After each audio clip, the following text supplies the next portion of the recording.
Hi, friends, and welcome to episode 5 of the Breast Cancer Chronicles. Today, we're going to be talking about the reconstruction process, and to be more specific, the fill-up process. I've had 2 fill-ups so far, well, 3 if you count what happened during the surgery, during the first surgery. Second surgery, we'll talk about that later. So during the surgery, as you might recall, the surgeon takes out the breast tissue, the plastic surgeon's standing by. And what he does then is he inserts a device that looks like this in between the ribs and the chest wall muscle. So essentially what happens is your muscle gets pushed out, and that becomes the front of your new breast. So no, they're not going to feel soft and squishy. They're going to feel hard and perky when this process is all done. And that's, in fact, how they feel right now. And numb. You will lose feeling in your breast for sure. So what he did for me then, he puts this device in, and he filled it up with about 150 cc's, about 2/3 of a cup of saline. And so when I left the hospital, I actually had, 2 little bumps there. So there was something in there. Then last week, I had my first fill up. And what's really interesting, so this device that's in here, if you've ever seen a vial, or a vaccine vial, or any sort of medicine, insulin, on the very top of these tiny little bottles, there's a membrane that's kind of rubbery. So you can poke your needle in there, pull it out, and it seals itself up.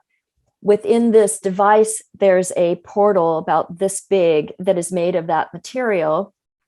And then underneath that, there is a metal plate, because when they put the needle in to push more saline in, you don't want to puncture, you want to prevent the needle from going to the backside of this balloon, essentially. And you don't want to puncture it because it'll all leak out into your body, which would not be good. So what my plastic surgeon did then in an exam room is had me lie down, and he used this it's like a metal detector. So he puts this little device over my breast, and as soon as it points directly down, it knows that it's right above that plastic membrane, because it is reacting to that little piece of metal that's right behind the membrane.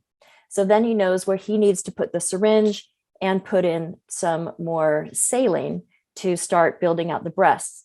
Now, what happens, or at least it's what's happening with me, is that my muscles are spasming. They, especially with the first one, which was about 100 cc's, that fill up, the muscle then is like, "Oh no, you're not supposed to be doing this to me." And then in the middle of the night, I was having these pains like a psycho, like a knife jabbing into my breasts.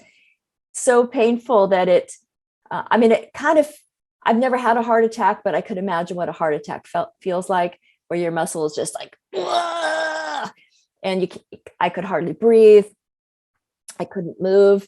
I just groaned in agony. And then, a couple of minutes would go by and it would dissipate. And then I'd fall back to sleep, and then it would happen again. I'd wake up. So what I've done this time is last night I took a muscle relaxer just to get me through the night. And it definitely helped. So I have one more appointment next week, maybe a little fill up, or just to even things out. And then I will get ready to go in for the second surgery. And I'll tell you about that at some other time. Next week, I want to talk about the amazing, I know this will blow your mind, the costs associated with my first surgery.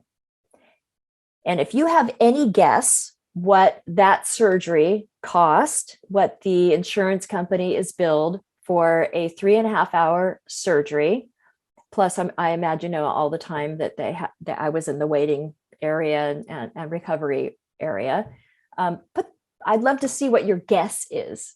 And the person who gets the closest, like within, I'm going to say $2,000, $5,000. If you're within $5,000, you may win one of my books, my Bird and the Hippo book, and I'll mail it to you. So the person who gets the closest has to be within $5,000, will win a book. Yeah. Okay. That's all for now. This is Rebecca Murray with the Breast Cancer Chronicles, signing off.